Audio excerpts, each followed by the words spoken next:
اعوذ باللہ من الشیطان الرجیم بسم اللہ الرحمن الرحیم ملک عبد السنوان جمہور کی آواز سے آپ سے مخاطب ہوں۔ سامنے کرام کچھ دن پہلے بزرگوں کی ایک ویڈیو جو اعظم شریف سے وائرل ہوئی اور وہ کچھ 15 سے 20 سیکنڈ کی ویڈیو ہے جس نے پوری دنیا میں اسے دیکھا گیا، کروڑوں لوگوں نے اسے دیکھا۔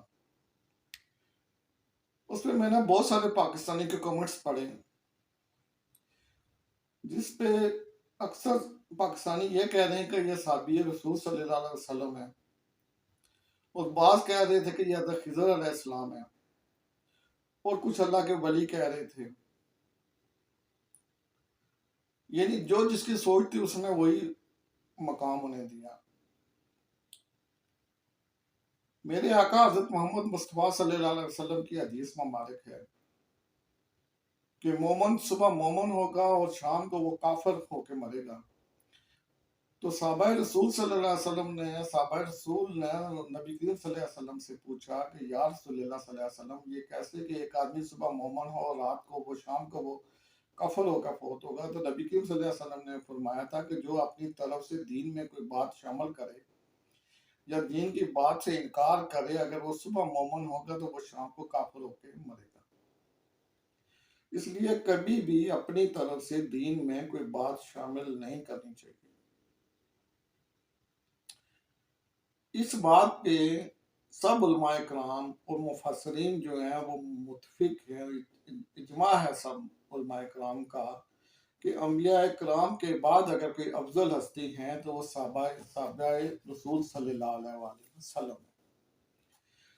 صحابی میرے بھائیوں انہیں کہا جاتا ہے جنہوں نے نبی کریم صلی اللہ علیہ وسلم کا دیدار کیا ہو، نبی کریم صلی اللہ علیہ وسلم کو دیکھا ہو، نبی کریم صلی اللہ علیہ وسلم سے ملاقات کی ہو، چاہے ایک منٹ کی بھی کیوں نہ ملاقات کی ہو نبی کریم صلی اللہ علیہ وسلم کے، وہ صحابی رسول ہوتے ہیں۔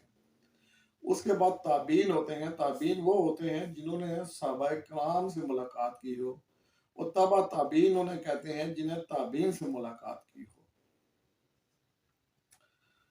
اب میرے بھائیوں، کسی بھی اس روئے زمین پہ کوئی بھی شخص صحابہ کرام کے رتبے اور مقام کو نہیں پہنچ سکتا۔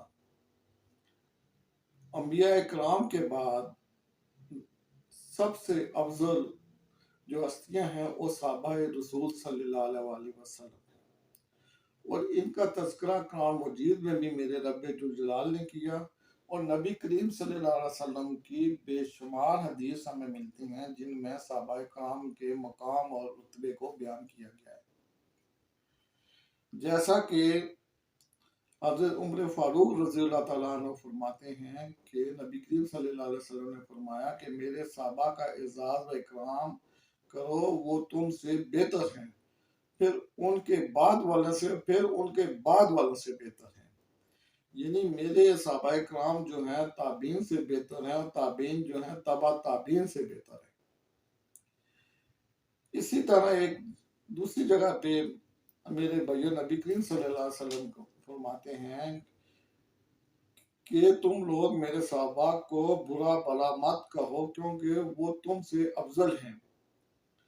اگر تم میں سے کوئی احد پہاڑ کے برابر سونا راہ خدا میں خرچ کرے تب بھی وہ ان کے ایک مد یا نصف مد کو نہیں پہنچ سکتے۔ یعنی اتنا بڑا مقام ہے صحابہ کرام کا۔ پھر نبی کریم صلی اللہ علیہ وسلم نے ایک اور جگہ فرمایا کہ میرے صحابہ ستاروں کی مانند ہیں، بس ان میں سے کسی کی بھی اقتداء کرو گے تو ہدایت پاؤ گے۔ اور ایک جگہ نبی کریم صلی اللہ علیہ وسلم نے ارشاد فرمایا کہ آگ میرے صحابہ اور جنہوں نے صحابہ کرام کو دیکھا انہیں چھو نہیں سکتی۔ یعنی دوزخ کی آگ جو ہے وہ میرے بھائی نہ صحابہ نہ تابعین کو چھو سکتی ہے۔ تو اتنا بڑا مقام، اتنا بڑا رتبہ ہے ان صحابہ کرام کا، اور کسی بھی شخص کو چاہے وہ ولی ہو، چاہے وہ غوث ہو، چاہے وہ ابدال ہو، چاہے وہ کتب ہو، وہ صحابہ کرام کے رتبے، صحابہ کرام کے مقام کو نہیں پہنچ سکتا۔ اس لیے کبھی کسی بھی شخص کو کتنا بھی سعادت مند ہو، کتنا بھی اللہ کا ولی ہو، کتنا بھی نیک صورت شخص ہو، اسے آپ صحابی کے برابر درجہ نہیں دے سکتے. ہاں یہ کہہ سکتے ہیں کہ یہ صحابی کی سنت کے اوپر چلنے والا شخص ہے. اور صحابی کی سنت پہ چلنا نبی کریم صلی اللہ علیہ وسلم کی سنت پہ چلنے کے برابر ہے، کیونکہ نبی کریم صلی اللہ علیہ وسلم نے جو بتایا، جو کیا، جو اللہ تعالیٰ کی ہدایات ہم تک پہنچی، وہ جو نبی کریم صلی اللہ علیہ وسلم صحابہ کرام پہنچے وہ انہیں بھی عمل کرتے تھے. تو اس لیے کسی بھی شخص کو صحابی کا رتبہ یا صحابی کا مقام میرے بھائیوں نہیں دینا چاہیے. اور دوسری بات یہ ہے کہ یہ بابا جی کو اللہ تعالیٰ نے اتنی عزت اور اتنی شہرت کیوں بخشی؟ یہ بابا جی جو ہے ان کا نام عبد القادر ہے، یہ خوب بلوچستان کے رہنے والے ہیں اور مری قبیلے سے ان کا تعلق ہے. بیسکلی طور پہ یہ ان کا پیشہ جو ہے وہ بھیڑ بکریاں، یہ چراوا کا یہ کام کرتے ہیں، بکریاں چراتے ہیں شروع سے. اور ان بابا جی کے بارے میں کہا جاتا ہے کہ انہیں بلوچی زبان کے علاوہ کوئی اور زبان آتی ہی نہیں. اور نبی کریم صلی اللہ علیہ وسلم کی حدیث مبارک ہے کہ سارے انبیاء اکرام بکریاں چرایا کرتے تھے، اور انہوں نے کہا کہ میں بھی بکریاں چرایا کرتا تھا، اور میں مکے کی بکریاں چند کرات پہ چرایا کرتا تھا، یعنی چند پیسوں کے عوض میں مکے والوں کی بکریاں چرایا کرتا تھا. اور ایک اور حدیث مبارک ہے کہ جب نبی کریم صلی اللہ علیہ وسلم نے تھوڑی ہوش لیا، یعنی جب ان کو چلنے پھرنے کے برابر ہوئے، تو انہوں نے سعدیہ حلیمہ رضی اللہ تعالیٰ عنہ سے کہا کہ میرا بھائی عبداللہ کدھر ہے؟ عبداللہ جو ہے ان کا رضاعی بھائی تھا، حلیمہ کا بیٹا تھا حضرت حلیمہ کا. تو انہوں نے کہا کہ وہ بکریاں چرانے کے لیے گیا ہوا ہے. تو حضرت محمد مصطفیٰ صلی اللہ علیہ وسلم نے کہا کہ کل میں بھی عبداللہ کے ساتھ بکریاں چرانے جاؤں گا. اور نبی کریم صلی اللہ علیہ وسلم پھر عبداللہ کے ساتھ بکریاں چرانے جایا کرتے تھے. تو ایک یہ بھی حدیث ملتی ہے کہ نبی کریم صلی اللہ علیہ وسلم نے فرمایا کہ بکریوں کا پیشہ اپنا، اس میں نقصان نہیں ہوتا. تو یہ سارے انبیاء اکرام بکریاں چرایا کرتے تھے، چراوا کا کام کیا کرتے تھے. اس کی ایک وجہ ہے میرے بھائیو، یہ کہ بکریاں جو ریوڑ کی شکل میں آدمی جنگل میں لے کے جاتا ہے، اور جب وہاں لے کے جاتا ہے تو وہ اسے بھیڑیے سے بھی بچاتا ہے. وہ بکریوں کی یہ عادت ہوتی ہے کہ کبھی ایک پہاڑی پہ جاتی ہیں، کبھی دوسری پہاڑی پہ جاتی ہیں، تو وہ دائیں بائیں پہاڑیوں سے انہیں روک کے واپس گٹھا بھی کرتا ہے، ان کی دیکھ بھال بھی کرتا ہے کہ انہیں کوئی جانور نہ کھا جائے، انہیں کوئی بھیڑیا نہ کھا جائے، انہیں کوئی نقصان نہ پہنچا دے. تو اسی طرح دین میں بھی یہی ہے کہ جو انبیاء اکرام ہوتے ہیں وہ اپنی امت کو گٹھے کرتے ہیں تاکہ وہ کسی شیطان کے وسوسے میں نہ آئے، کسی شیطان کے بہکاوے میں نہ آئے، اور وہ آپس میں اکٹھے رہیں. جس طرح بکریوں کو اکٹھا کر کے سیدھے راستے سے وہ جناب علی اپنے اس باڑے میں لایا جاتا ہے جہاں بکریوں کو رکھا جاتا ہے، اسی طرح امت کو بھی اکٹھا کر کے یکجا کر کے میرے بڑے رکھنا پڑتا ہے تاکہ یہ کسی دوسرے مسلک یا دوسرے مذہب کی طرف نہ چلے جائیں، بلکہ اپنے مذہب پہ ہی ڈٹے رہیں. تو یہ بکریوں کا اور امت کا جو ہے نا یہ بڑا گہرا رشتہ ہے. اور یہ بھی ایک حدیث ہے کہ اپنی بکریوں کو دوسروں کی زمین پہ نہ جانے دو، کیونکہ وہ آپ کی بکریوں کو نقصان دے سکتے ہیں. اسی طرح کہا جاتا ہے کہ اپنی امت کو دوسروں جو اپنی امت کے جو لوگ ہیں، جو کم ذہن لوگ ہوتے ہیں، ان کو کبھی بھی دوسرے مذہب کے پروگراموں میں نہ جانے دو، کیونکہ وہ وہاں سے متاثر ہو جاتے ہیں.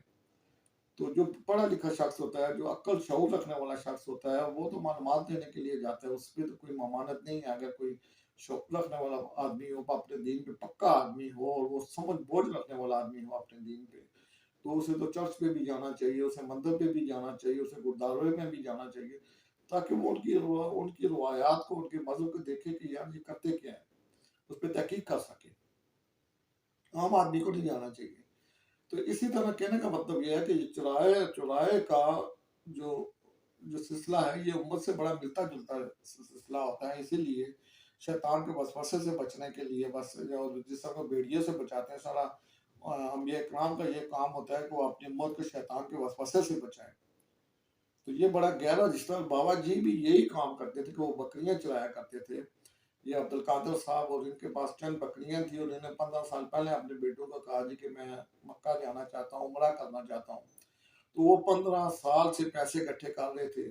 کہا جاتا ہے کہ جب انہوں نے پیسے اکٹھے کر کے پاسپورٹ بنانے کے بعد جب وہ عمرے کے لیے جانے لگے تو کورونا کی وجہ سے وہ عمرے پہ سعادت حاصل نہیں کر سکے، کیونکہ بند ہو گئے تھے عمرے پہ جانا. اس کے بعد پھر ایسا ہوا کہ ان کا پاسپورٹ ایکسپائر ہو گیا. پھر انہوں نے دوبارہ پاسپورٹ بنوایا، جب جانے لگے تھے 25 بکریاں تھی، کہا جاتا ہے بابا جی کے پاس، ان کے پاس پیسے کم ہوئے تو انہوں نے وہ 25 بکریاں بیچ کے عمرے کی سعادت حاصل کی۔ اس عجیب بات یہ ہے میرے بھیا کہ بابا جی صرف بلوچی جانتے تھے، نہ اردو جانتے تھے، نہ کوئی اور زبان جانتے تھے، اور کسی قافلے کے ساتھ بھی نہیں گئے، بلکہ اکیلے ہی چلے گئے، اکیلے ہی عمرہ کرنے کے لیے چلے گئے۔ اور جب مسجد حرام میں وہ وہاں پہنچے تو آپ دیکھیں کہ وہ ویڈیو بنی ہوئی تھی، اتنی سادگی تھی اور اتنا ایمان افروز ان کا چہرہ تھا، اور اتنی محبت تھی وہاں پہ کہ اللہ تعالیٰ نے پھر ان کو جو ہے نا وہ دنیا میں پورے میں مشہور کر دیا۔ ایک قرآن مجید میں سورہ بقرہ میں ایک آیت کریمہ ہے کہ فَاذْكُرُونِي وَذِكْرِكُمْ وَتَشْكُرُونِي وَلَا تَشْكُرُونِ، کہ تم میرا ذکر کرو میں تمہارا ذکر کروں گا، اور میرا شکر بجا لاؤ۔ یعنی تم میرا ذکر کرو میں تمہارا چرچا کروں گا، اور ہمیشہ میرا شکر ادا کرو۔ تو یہی بات تھی میرے بھائیوں کا، جب بابا جی نے اپنی ساری بکریاں بیچ کے، اپنا سارا کچھ، اپنی جمع پونجی بیچ کے، بابا جی کا گھر بھی کوئی نہیں ہے، جھگیوں میں رہتے ہیں وہاں پہ جیسے چرا رہتے ہیں، تو وہ سب کچھ بیچ کے وہ جب وہاں پہ گئے، ایک محبت لے کر کے، ایک اللہ سے اور اللہ کے حرم سے، مدینہ منورہ سے محبت، نبی کریم صلی اللہ علیہ وسلم کی محبت لے کر جب وہاں مکے اور مدینہ پہنچے تو پھر اللہ تعالیٰ نے جو ہے نا اپنا وعدہ پورا کیا، جس طرح وہ کہتا ہے کہ تم میرا ذکر کرو میں تمہارا ذکر کروں گا، یا تم میرا ذکر کرو میں تمہارا چرچا کروں گا۔ تو اللہ تعالیٰ نے پوری دنیا میں بابا جی کا چرچا کیا۔ اور آپ دیکھیں کہ آپ کسی شیخ صاحب نے بھی یہ اعلان کر دیا ہے عربی کہ جی میں بابا جی کو اس سال حج کرواؤں گا، تو اللہ تعالیٰ ان کو یہ حج کی سعادت بھی نصیب کرے، اللہ تعالیٰ ان کی عمریں بھی نصیب کرے، اور اللہ تعالیٰ میرے اور آپ کے دل میں بھی میرے بھائی یہی محبت ڈالے کہ ہم بھی جب حرم میں جائیں، ہم مدینے میں جائیں، تو ہمارے دل میں بھی یہی حسرت، یہی محبت ہو، اور اللہ تعالیٰ میرے اور آپ کی عمرے کو بھی اسی طرح قبول فرمائے جس طرح اس بابا جی کی عمرے کو اللہ تعالیٰ نے قبول فرمایا۔ بابا جی کو اللہ تعالیٰ لمبی عمر عطا کرے تاکہ بابا جی اس سال حج کی سعادت بھی حاصل کر سکیں۔ تو کوئی کمی کوتاہی اگر ہوگی ہو تو میرا رب مجھے معاف کرے۔ السلام علیکم ورحمۃ اللہ وبرکاتہ۔